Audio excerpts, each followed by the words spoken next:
Open the fridge. That's a nice fridge. Because it doesn't have a water display for it. Oh, it's probably inside, baby. The water?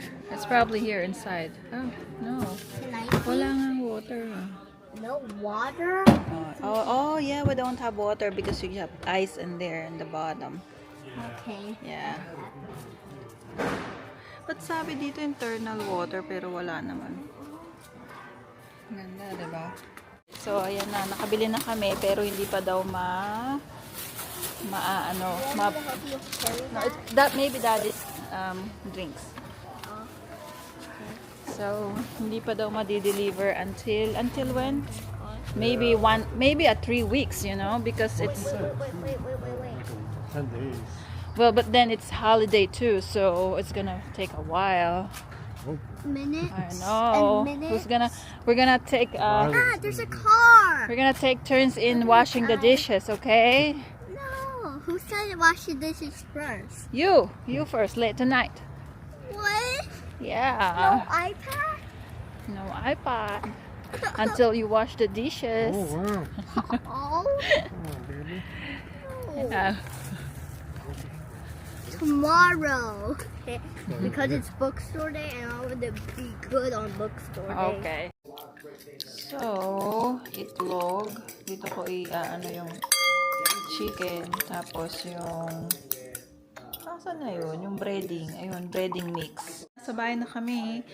So, ang gagawin ko guys is nagluluto na ako ng munggo. Tapos, magluluto ko ng chicken joy.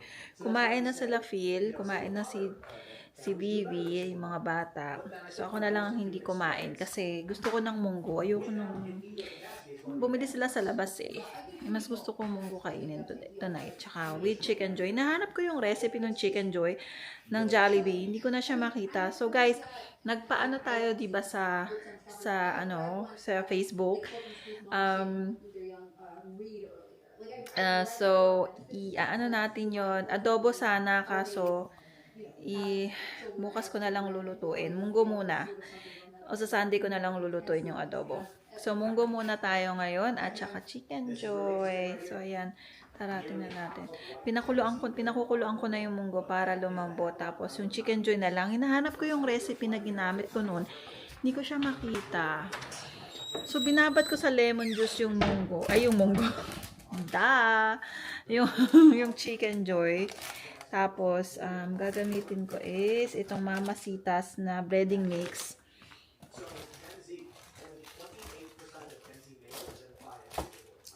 Tsaka, ano pa ba yung ginamit ko no? Nakakainis. Tsaka itlog. Parang iyon lang ata. Nawala na kasi yung recipe. Hindi ko sinulat. So, hinahinaan ko kasi baka masunog. Matulad nung nakaraan na naluto ko. Luto yung labas. Kaya nung loob medyo may dugo pa.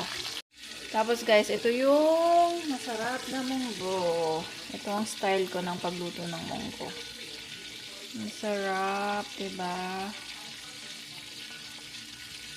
So, hintayin ko na lang yung chicken, tapos kakain ako. Medyo late na rin, pero okay lang. Okay lang naman.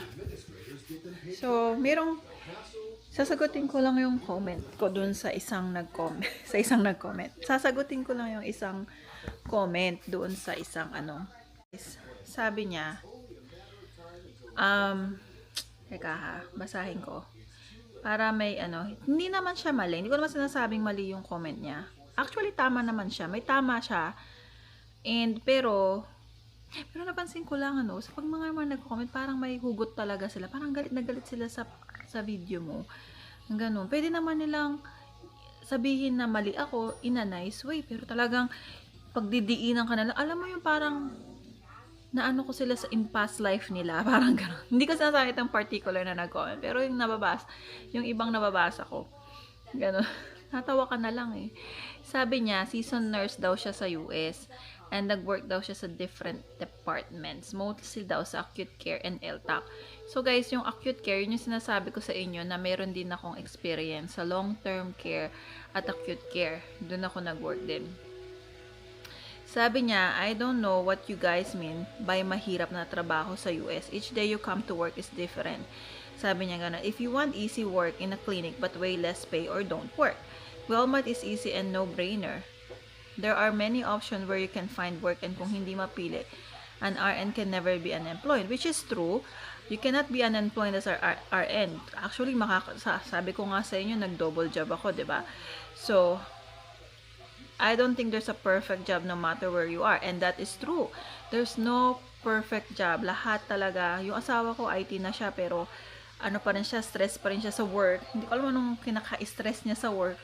Kasi nasa work from home lang naman siya. Pero, syempre, yun ang stress level niya. Yun ang stress niya sa work niya. Iba yung stress ko sa work ko. So it's not always greener on the other side of the fence. So, what is easy? Sabi niya ganon.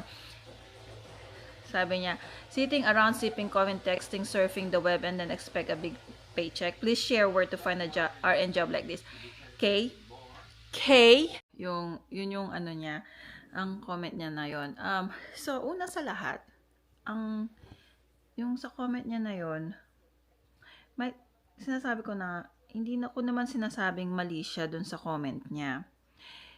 Pero, ang particular na video kasi na yun yung bakit umaalis yung mga coworker ko sa work. And which is, dahil mahirap. Paninindigan ko yung sinasabi kong mahirap sa work namin. Sinasabi niya marami siyang experience mostly sa LTAC. Yun yung long-term care. May experience din ako doon. Siguro hindi siya nahihirapan sa 30 patients niya or 20 patients niya. No? Kami na may 6 patients is hirap na hirap. Differentiate natin yung LTAC sa hospital setting. Yung long-term care, guys, long-term care, yun yung sinasabi ko sa inyo na kapag kailangan ng medical attention, doon nag-stay yung parents or yung tao. So, mostly doon is matatanda na. So, doon sa LTAC na pinag-workan ko, matagal, yung most na residente doon, matatagal na, may 10 years na, 15 years na. So, kung doon ka nagtatrabaho for 2 years, kilala mo na lahat ng mga residente doon. So, alam mo na yung baseline nila, alam mo na kung ano yung kumbaga stable sila. Stable. Magde-decline na lang yan kung magkasakit, nahulog, or, something like that. Meron silang sakit na hindi naagapan. Pero, mostly, yung long-term care, kilala mo na yung mga residente. Kung nag-act sila ng hindi sa baseline nila, so alam mo na isesend mo sila sa hospital. So, kumbaga yung stress level doon, ang stress mo lang siguro doon is yung pagbibigay ng gamot on time. Tsaka kung may hulog ka, syempre may charting ka, may paperworks ka, yung mga ganong tipo.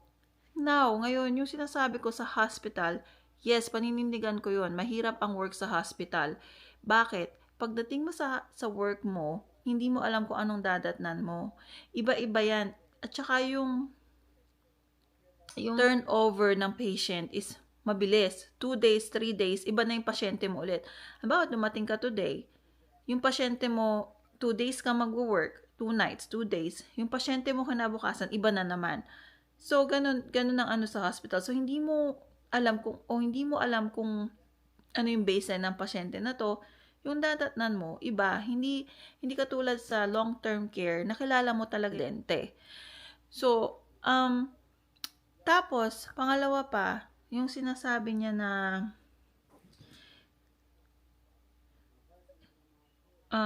work in a clinic. Yes, marami na akong mga coworker na lumipat sa clinic.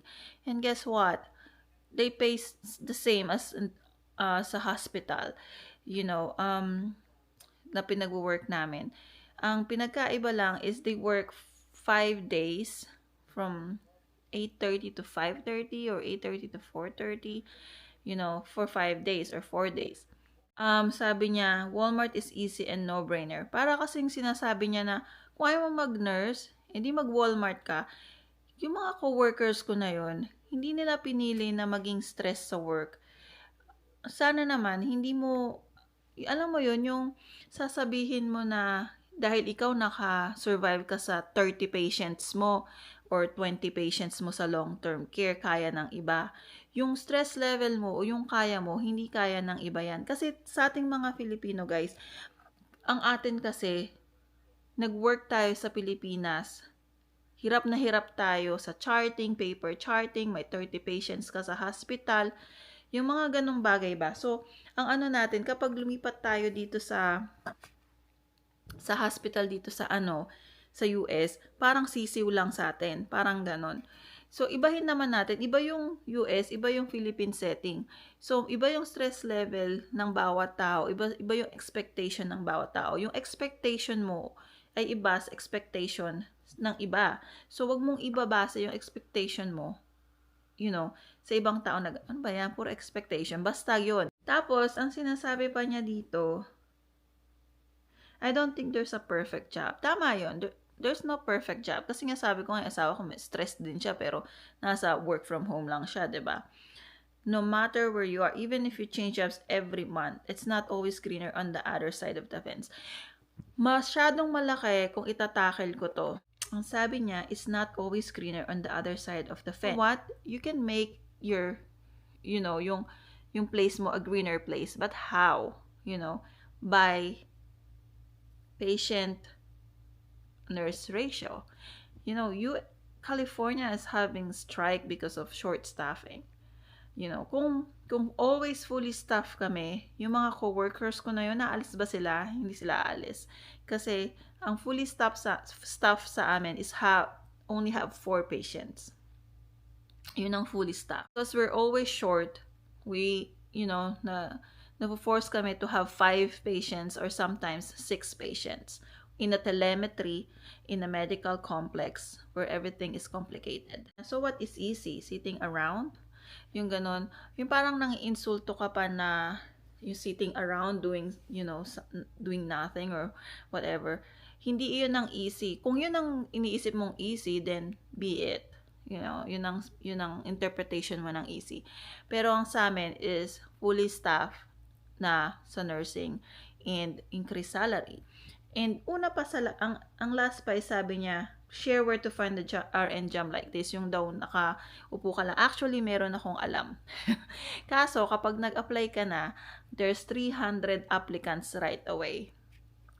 So, mataas ang competition. So, my job dito sa hospital kasi 3 nights lang ang pasok namin. So, kung gusto mo ng extra money, then pwede kang mag-pick up ng 1 shift or 2 shift.